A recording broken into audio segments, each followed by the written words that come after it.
really does feel like a marathon, and today I am the most tired that I have been this whole time. So someone was commenting earlier when we were in groups, and someone asked them a question and they said, I'm sorry, my brain is just kind of on overload. We all feel kind of fried right now. Like by the time Friday afternoon comes, we are going to be completely fried. And we love it, but it's been a grueling, you know, when you're talking about these concepts all day for 8 hours, you know, on day 7, it's just kind of like, okay, I can't really remember which book I read this in. It's all kind of running together. Like I just my brain needs a little bit of space to kind of process all of this for a little bit. And the weekend wasn't enough because we had so much homework. So, and I drove twice. I drove home Friday afternoon, and then I drove here Sunday evening. So it didn't feel like much of a break at all. But that's just kind of how it's you know, the whole thing is set up. So I've got coffee brewing right now. I came back to the Airbnb and realized that I had left the coffee maker on all day. So I got some coffee this morning, because once I was able to buy my veranda blend, then I haven't been going to get my lattes. I'm just making them here now because it's so good. So that has helped. But I left the thing on all day, and it was like crusted, burned on the bottom of the little carafe. So I'm like, oh God, thank God I didn't like burn the whole place down. Jeez. This is why a Keurig is good for me, because I don't have to remember to like turn something on and off. I get into these modes where I'm just thinking about whatever I'm thinking about, and that's not on my radar, you know. So anyway, I'm glad that everything was okay, so I'll remember that for tomorrow. But I'm going to try to do this really quickly, and after this I am probably just going to do nothing for the rest of the evening. I think I have to post a little reflection on the day, on our day today. But it doesn't seem like this professor cares very much if you know, do it later, or he's just very kind of lax. Like I thought I was lax, or laid back. He's very much laid back. So he is an Enneagram 9. So today was the whole afternoon was about the Enneagram. But let's get into what we did today. See if I can pull out the syllabus here and get us on track exactly where we are right now. All right, so I finally took the physical syllabus with me. So last week was vocation, leadership, and community. This week is the person and role of a leader in ministry. So some of the themes and the things that we're studying, you know, kind of overlap a little bit. So today, let's see. Today he has on his syllabus, he has what we're doing daily. The other one, well, he kind of did too, but not as detailed as this one. I can't even get this open. All right. So this is yesterday. This was today. So this was this morning. So we had reporters on A Sacred Voices Calling, which is one of the books. And then this other book and this other book. And then this afternoon there were 3 different Enneagram books, and we could choose. So somehow 3 of us had each read one of the different books. So then there was 3 of us that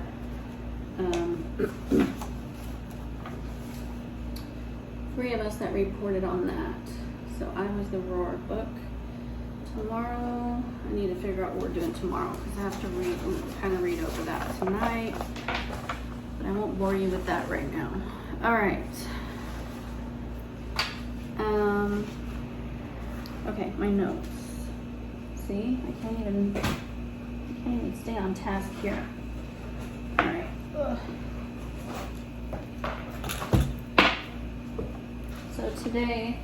So this morning we were doing this Nipsey book, A Sacred Voice is Calling, Personal Vocation and Social Conscience. So you might remember some stuff from last week was about vocation also. So it's kind of like, well, we've been doing this whole vocation thing. And there were only 2 of us in the class that picked this book. There was another book that a lot of people picked. I didn't know that someone that used to be the dean, I think, at SMU, one of the deans, maybe it was of the theology department, wrote that book. So several people picked that book. Well, I didn't know. But now I'm interested to read that book. And then some other people picked the other book, and there were just 2 of us that did this one. So the difference between vocation last week and this week, well, I mean, for me anyway, this is the difference that I saw, is that this one brings in the social conscience thing kind of more with the vocation. So let me pull up my notes here and see if I can kind of, if that's in my notes. All right. So we have 2 1/3 pages basically for today. What else I'm doing here?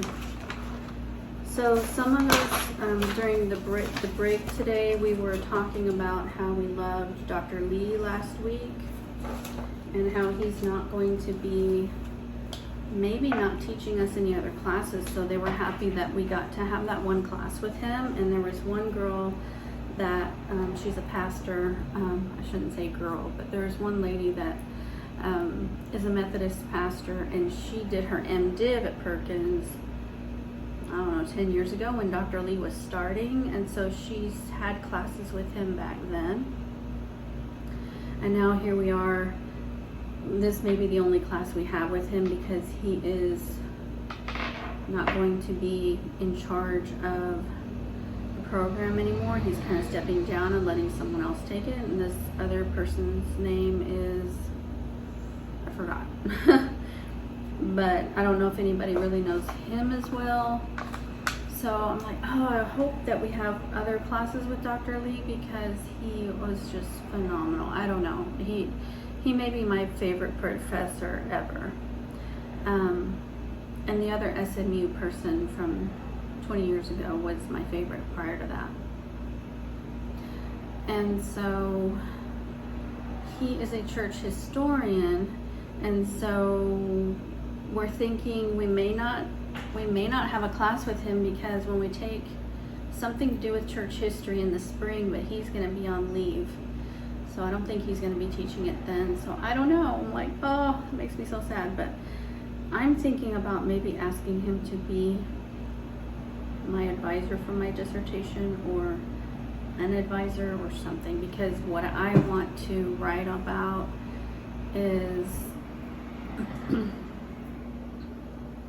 women in the Bible and women in church history. So that would really pair up really well with what I'm wanting to do mine on. I don't really know exactly what direction I'm going to go with it yet. And it has to do a lot with gender equality in the church. And another lady who's a pastor who is I think she was either she's Lutheran and went to the Presbyterian church, or she was Presbyterian, went to Lutheran church. I don't know, but she's a pastor in one of those denominations.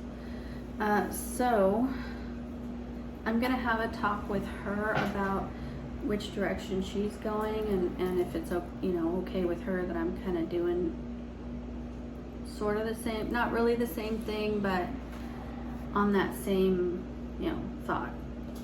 Okay, so day 7. So he starts out with a centered prayer every morning. So he used to be a Jesuit priest, and so I think he learned a lot of this with the centered prayer and all of that back when he was doing that. So he was telling us a story today of how he fell in love and wanted to get married. So he had to, so in that case, then you're giving up your vow of celibacy, right? But you want to get married. So then he's still a priest, but he's not a working priest, something like that. So he is part of the Catholic Church, but it took 10 years for him to be able to take Holy Communion again. It was this whole story. I thought it was very interesting. And he was talking about there are some priests that are married. The only way a priest, you'll ever see a married priest is someone that's coming out of another denomination, like Episcopal, and wanted to turn Catholic. So there is this priest who was an Episcopal priest, and I have personally knew a female Episcopal priest back when I took CPE. So of course he's already married and had kids, and then he wanted to become a Catholic priest. So that's kind of a gray area, so you're not taking the vow of celibacy. So I don't know exactly how that works, but apparently there are a few that are like that. Don't know how I got on that subject. So the centered prayer. So he is the person that leads this Zen center that's here in Dallas. And so we're actually going there tomorrow. That's why I was looking at what we were doing tomorrow, because I wanted to know when we're going to this Zen center. So in the morning we do this book, Burke's Selfless Love, which I read, so that's fine. And then we have Reporter, and then we do Miracle of Mindfulness. Okay, so after lunch, we are going to the Zen Center, and someone named Maria we're going to meet her, and she works somehow at the Zen Center. So we're not really having class tomorrow afternoon. So that'll be really cool. It's just something very different that we haven't done yet. We haven't really done anything outside of the class. And we're going to have, I think we're going to have lunch there. So I guess we leave the classroom and go there to have lunch, and we're there all afternoon. He's going to show us around and whatever. And then I think it's tomorrow night that we're all getting together for dinner. The whole class, we're getting together for dinner. And then Thursday night, I think there's another dinner. So I'm like, tonight I'm not doing anything because that's how tired I am. As you can see, my hair, it wasn't doing anything that I wanted it to do today, and it was starting to look oily and greasy, and I'm like, no. So I just gave up. And I had it in a, but I took that out and made it into a ponytail. So it's a total mess. But anyway, that's where I'm at. So day 7, so the Zen prayer. So he has us do this for 5 minutes every morning. So he taught us, how they are supposed to do it, and you're supposed to put your left hand over your right and do this, and that helps the energy flow in and out and whatever. So I think he's actually grading us on how well we participate in these exercises. So I'm like, okay, breathe and put your feet on the floor and all this, and I'm like, oh gosh. But then after every break, when we come back, then we do it again, and then after lunch we do it again, and then after the next break we do it again, and I'm like, wow, this is a lot. So okay, so we talked about the centered prayer. The centered prayer is when you breathe. To me, it's more the contemplative prayer. And there's one where you can have a mantra. So a mantra is like a word or a phrase that you would say as you're praying. So you can do one word, and someone said they were doing Yahweh. They were doing breathe in Yah and breathe out way. And Yahweh, which is God in Hebrew. So then, and then realize the mystery that the world has for you and all of this, right? Okay, so someone was saying the Jews wouldn't say Yahweh. So when the Jews, in Hebrew, when you write the name of God, they won't use any vowels. They will just put G and D, and there's no O in the middle, because to them that's like disrespectful. They're not going to utter God's name like we do here. And so he was saying that would be disrespectful to a Jew. So then they changed it to Adonai. I don't know what the problem with Adonai was. So Adonai or Lord. And then with the feminist thing, then feminists don't want to say Lord. So it's like, well, what are we doing? I don't know what we can do now. So, so the Christian translations that say Yahweh and things like that would, to the Jewish leaders, be kind of anti-Semitic. And so that's what my mentor has taught me all these years, that there are so many translations of the Bible, the King James being one of them, that are anti-Semitic. And we don't want to do that. Jesus was a Jew.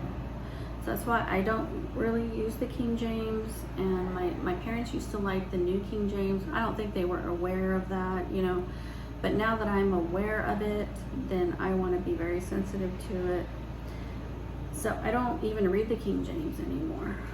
Okay, so this whole prayer thing is about, centering yourself and listening. So to me, he was asking what we get out of it. I didn't really share this today, but I'll share it tomorrow. So for me, since we talked last week a lot in our class about listening, that we don't really listen anymore. We don't listen to people. And that's part of what my job is to listen, because I'm a chaplain. So not everyone's a chaplain. Not everyone, knows this, or not everyone's aware that they're not listening as much. So to me, the centering prayer gets me to a spot where I am more listening. Because the way we pray a lot of times is very verbose. We're talking about, things and, thanking him and all that is fine, but then bringing up all the issues in our lives and asking for things and, this, that, and the other, when this centering prayer is kind of like, it's this form of meditation, it brings you into more of an awareness of that I need to listen. So a lot of times people will say to me in the hospital, or people that I, minister to will say, God's not speaking to me, or I don't hear God, And even my kids will say that sometimes. And I'm like, well, we have to listen to God. So it's just like in a conversation, if you've ever been in a conversation where the other person dominates the whole thing and they won't shut up for 1 minute so you can get a word in, it's like you need to listen. Like, it's not all about you. You need to listen to the other person. And if we're having a conversation, there's an exchange. So when we pray, we don't see it that way. We don't see it as an exchange. We see it as we're just praying to God. But then what is God saying to us? So if we get into that posture of opening ourselves up to be able to hear God, so then there's this thing about discerning God's voice, right? But first you have to get yourself into a place where you're practicing listening. So you want to hear the quiet, and then that way, if God is speaking to you in a still small voice, how are you going to hear it if there's all this noise going on all the time? So then he said, habitos is Latin for something. I don't know. But this book that this person wrote that used to work here, his name is Craig Hill, and the book is Servant of All. So I need to get that book. So this lady that is a pastor, there's several pastors, she's one of the pastors. She was the reporter for that book, and she had actually met with this man and talked to him, and he had given her his book and signed it and everything. So she talked about, there's two ambitions in the book. No, there's two main themes in the book. It's ambition and status. And so we are embodied creatures. All the temptations are human. Status is unacceptable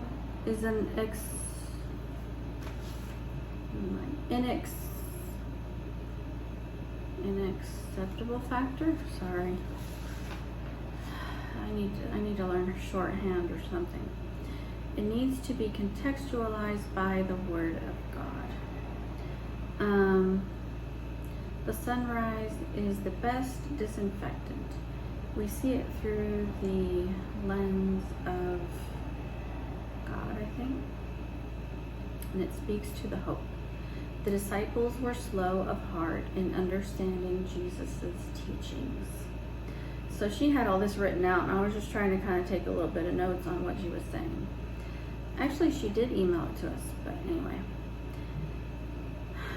The passion predictions in Mark of what he came to do, what Jesus came to do. So she's talking about the slowness of heart that the disciples had. And I remember this in my notes from last week, that they're in a Greco-Roman culture. There's an emphasis on status, blah, blah. Oh, so this man that was a dean that wrote that book was a chaplain at Oxford. And he was friends with all these different people. He knew the Archbishop of Canterbury, somebody was saying. So really, really neat guy. So I'll not meet him now because he's gone. So he said to her at the end of their meeting that he was amazingly blessed by God.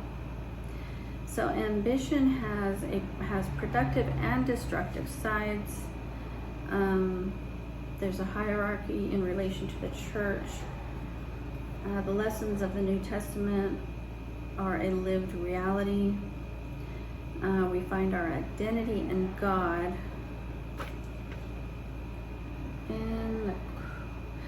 So they express the importance of small group gatherings. So the temptations, we have temptations to interpersonal sins, but there's a perfect love that casts out fear. She's really big on gender equality in the church. That's what she's going to write her whole dissertation on. She was telling us about that in our group. She has it all lined out. She's got more of a clear picture than what I do. So the professor was saying there is a virtue in Buddhism that is called sympathetic joy. And then someone was talking about writing a credo. Okay, our values may be competing with our hearts. That's one of the other books, Palmer. Okay, so the Nifsi, the book I just showed a minute ago. So we're now going into that book. So talk about suffering, recognition of a greater power, coming to care for one another, and then these three main things: listen, to discern, and then get the criteria. When we move in the right direction, something about page 38, I guess I'll try to read this quote. Let's see, page 38, if I can get the quote right. Oh, here we go. When we move in the right direction, we feel right with God and with ourselves. Inwardly, we experience the sense of intuitive rightness that accompanies any step we take in the direction of emotional and spiritual health and growth. We feel healthy when we are moving in the right direction. The path feels right to us. So somebody had a problem with that whole statement. It was fine with me because I think that's right. But so you have to involve the spirit and the discernment and all that whole thing. So if you have that and that connection and that's what's going to point you in the right direction. Anyway, let's move on.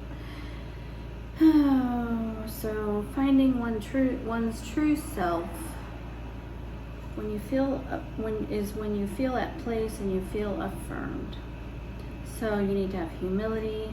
Can I be more compassionate to me or others? Is a question you should ask yourself.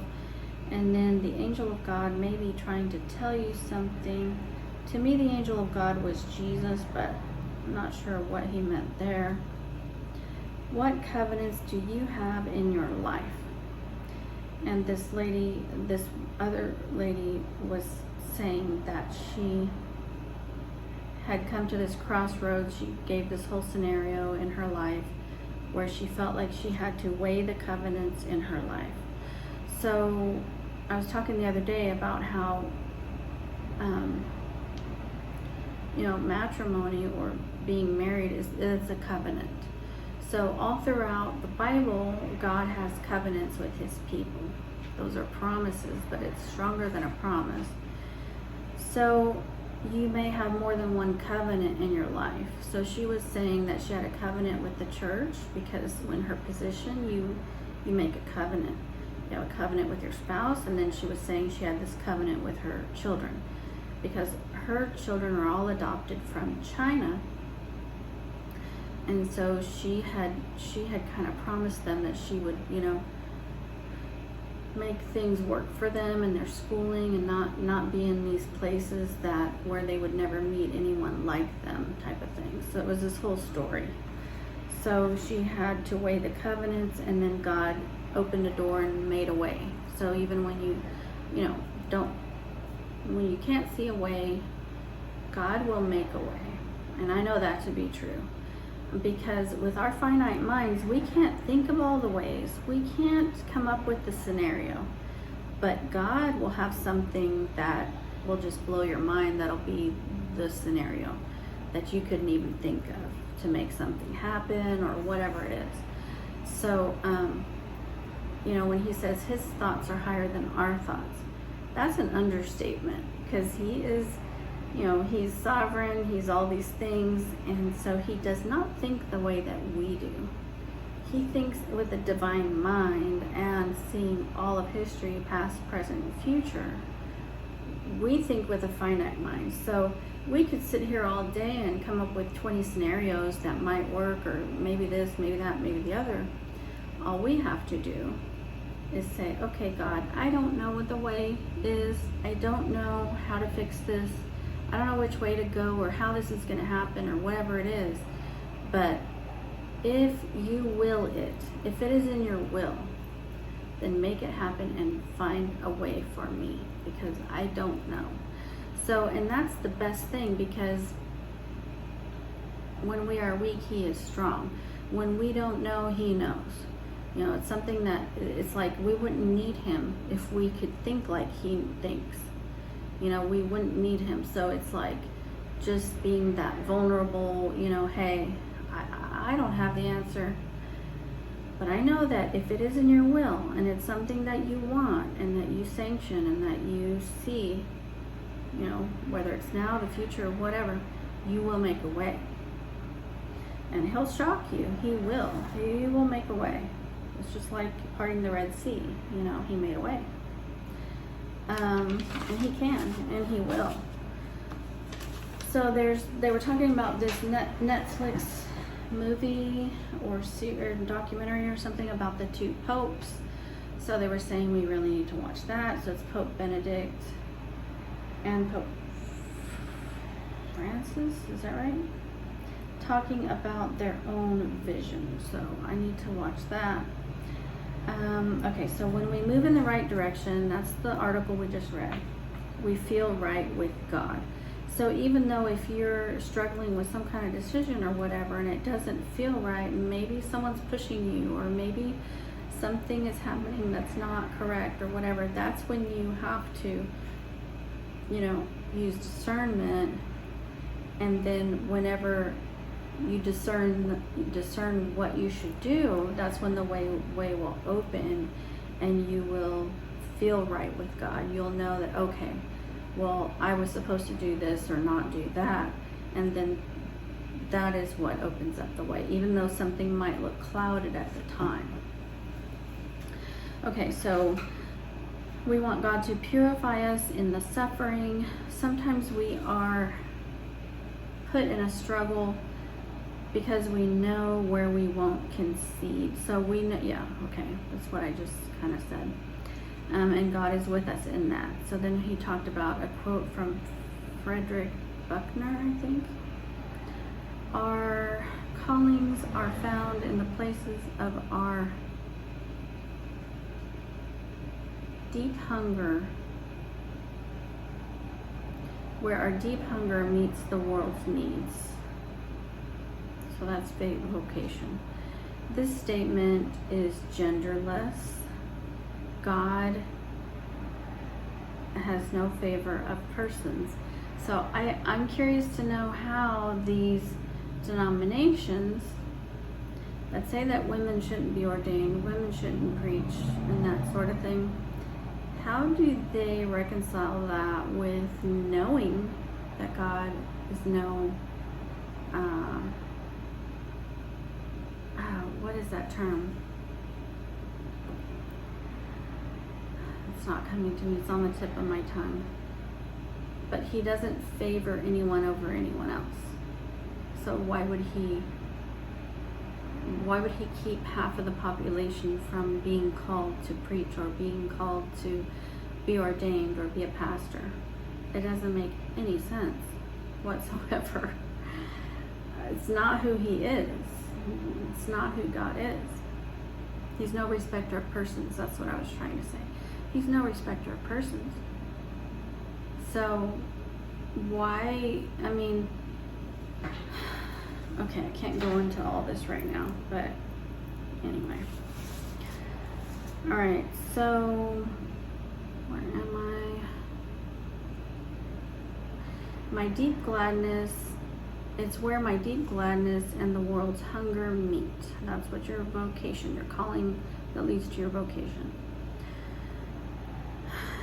So it's asking Lord to give us the eyes that see and the ears that hear in order to discern. So asking yourself for church who I am or who I need to be. Pain can call forth the best in us. Painful experiences can deepen us, and they can purify us and make us so in those moments we have the choice if those experiences will make us better or bitter. You know, that old saying. You know, you just change the E for the I, or whichever one. So then this thing about attentive listening, and then they went into the Pope Francis book. So there's a book about the Pope, which I kind of want to read now because it sounded really interesting. And this guy that reported on it just loved the book and everything. And he's not Catholic, he's Methodist. But he said the book was really good. So it's in the context of the Jesuit order. Because Pope Francis started out as a Jesuit, I think, and he's the first Jesuit Pope. So there's this whole expectation of what a Pope should do, of course, you know, throughout history and different things that they do and ways that they are and different ways that they should lead. And apparently Pope Francis has gone against a lot of that, just not really against it, but it's just not him, and he just does things the way that he feels he should. So he dispersed with the cape. I guess there's a cape they normally wear. He doesn't wear it. He rides the bus with the cardinals instead of taking the papal, what is it, car? Forgot what it was, but he rides with the cardinals. He makes his own phone calls. He eats with the cardinals. He doesn't live in the papal apartment. And then the big thing, he does not wear the red papal shoes. So that was a big thing, and he prefers his work boots.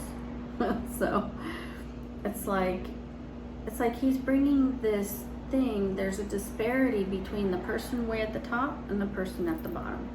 That's one of the things that that show bridges the gap of Undercover Boss, because it's like this person up here has no idea what this person's work day is like.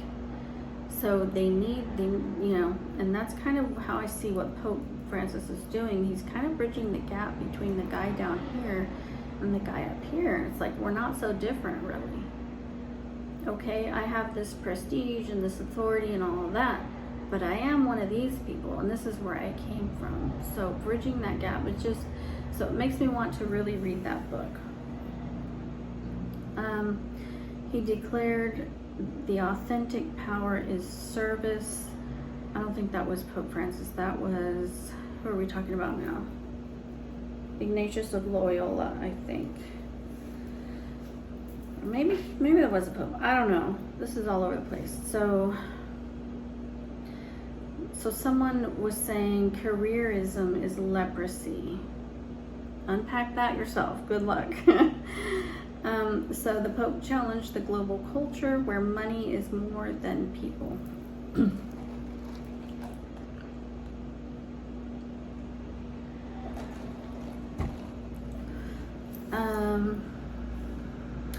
Page 9, to be a good leader, you must know yourself deeply, and you also must withdraw from the world daily for reflection.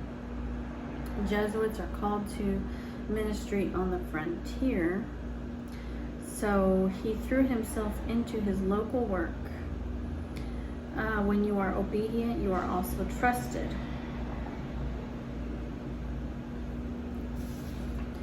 I'm flawed, I'm a good and gifted person. I think that was Ignatius of Loyola. I am called to serve with my gifts. Someone took, I think Loyola he started doing the laundry in this house that he was in charge of because he was a servant leader. So that was a big thing that we talked about. Leading through service. You can lead us if you don't know. You can't lead us if you don't know our reality, kind of what I was just talking about. It can be an unhealthy, attached to the ego. So shake free of your shackles, and then off the cuff, something. This thing he said to the children. Sorry, I don't have that quote. But it basically was saying it's terrible to walk alone, and walking in community helps us to arrive at our destination. So this servant leadership thing, that is one of my questions, because the church that I went to for a very long time have all these leadership stuff, leadership, and I'm just like, what? Like, where's leadership in the Bible? Because Jesus came to serve. He didn't come to be this leader up here at the top, and he served. He was a leader, but it was servant leadership. And so I feel like the servant part is oftentimes left out, and I've watched a lot of these podcasts, I've read some of the books, and it's like, it's not there, the servant part. And now we have these famous, pastors that are just famous and untouchable, but where's the servant heart? They have to find some kind of element of that, or it's gonna come crashing down at some point, because you have to still relate to the person. The pastor needs to be able to relate to the person coming in that doesn't know anything about the church. So, and there has to be an aspect of servanthood.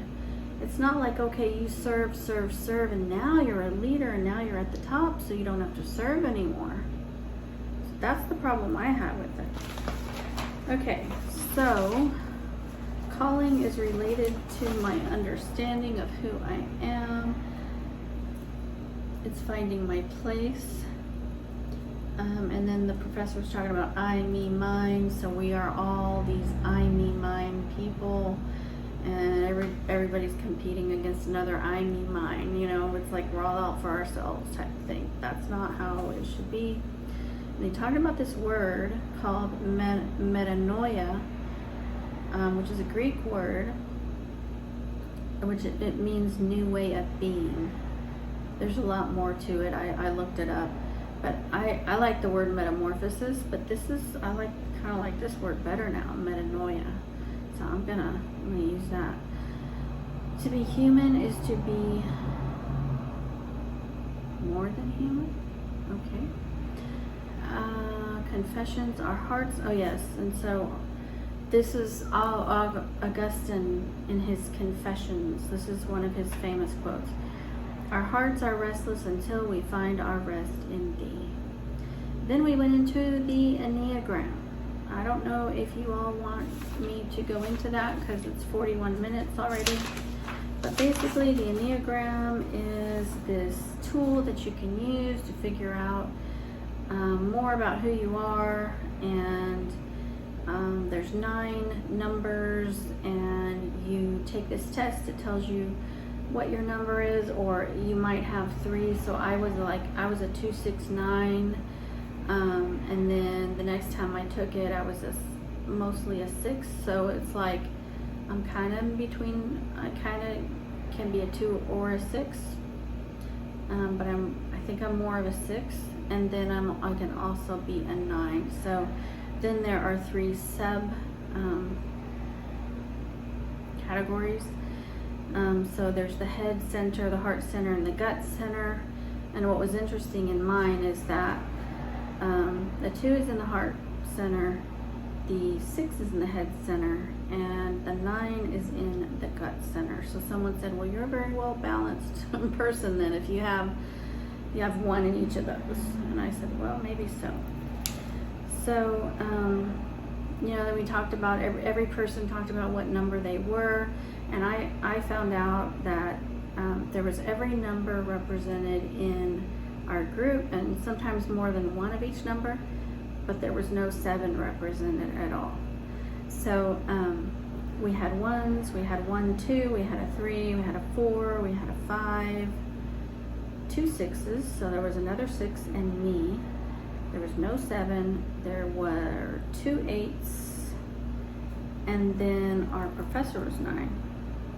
So that's what I did my reporting on, but I had it on my computer, all this whole thing I read about the book. This is the book, the Enneagram, a Christian perspective. That's probably why I picked this one, because it was a Christian perspective, because I don't want all the weird, ooey stuff. So, and then our professor posted a bunch of audio clips from Richard Rohr speaking about the Enneagram himself. So I listened to a couple of those. And so the big thing with the Enneagram is there's a lot of good things. You can find out what your number is. It's like, oh, okay. So the 6 is the loyalist. And so I was saying that I can be loyal to a fault. I don't know when to stop being loyal to the person or whatever. And then each one has a name. So 6 is a loyalist. I can't remember what the other ones are, but you can look them up. I mean, you can Google it and find them. But so I talked a little bit about, then you can have a wing. So since I'm a 6, I could have a wing of a 5 or a wing of a 7, and that's a whole thing you can learn about. What is my wing? And then you'll have a dominant wing and so forth. But there's also, there's like a redemptive side of the Enneagram, and then there's the broken or bad side. So there's all these things that you can have. It tells you what your bad side is. I can't think of the term right now, but So for sixes, it's a fear. We have fear is a big thing, anxiety and fear. And so, but when I listened to Richard Rohr's audio thing about the six, he said that sixes kind of get in touch with their fear, they kind of get sick of their fear, and so then they move beyond it, and that turns into courage. So the six has a courage aspect that can come out. And then if you are on the negative spectrum of the six, so you could be a six, but you're exhibiting all the bad negative sides of the six. So the reason to find this out is so that you know where you're going right, and you know where you're going wrong, and you can find this balance. So it's like, oh, okay, yeah, that's a bad aspect of a six. I shouldn't be doing that. So I need to go, more of a balance here. And so then people were bringing up all the Myers-Briggs test that we all took back in college. And I was saying, okay, well, I was an ISTJ on that the first time. The second time I took it, I was an ISFJ. So I go back and forth between the thinking and the feeling. So I can go either way on that. But sixes are very much in their head, analytical. And so I am always in my head about things. And that makes us seem like we're very indecisive. But we're analyzing. We don't want to go wrong with our decision. So we're overanalyzing it, and then we're not sure if the conclusion we came to is the right one, type of thing. So it's not that, oh, we're just indecisive. We just need to make the right decision. So anyway, there's so much to it. You can, go crazy with all of this, looking into that. So if you know what you are in the Myers-Briggs, you know what you are in the Enneagram. And then I brought up this book that I read, The Tao of Pooh, which is the 4 personality types. I'm a melancholy, so there's phlegmatic, melancholy. I can't remember the others. Like I said, my brain is like mush right now. So once you figure out all of those things, and then you can add on all kinds of stuff. People were talking about the DISC test, which I took. I don't remember what I was, but then there's like spiritual gifts tests. There's this, there's that, and you put all that together to figure out, who you are. So the Enneagram is really kind of a cool thing to do, like with your staff, if you have a staff, or maybe at a church with all the leadership can do it, because it helps you to be able to relate to other people that maybe you're working with. It's like, oh, they're a 1, so they're going to think this way, or he's a 5, so I can relate to him this way. So it's very helpful. So that's basically it. Okay, it's 48 minutes. I did the Enneagram really quick. So anyway, guys, that's day 7. And I am gonna go and probably have my coffee, watch movies, and I'm checking out for the night. I will see you guys later. I'll see you for day 8 tomorrow in the next video. Take care.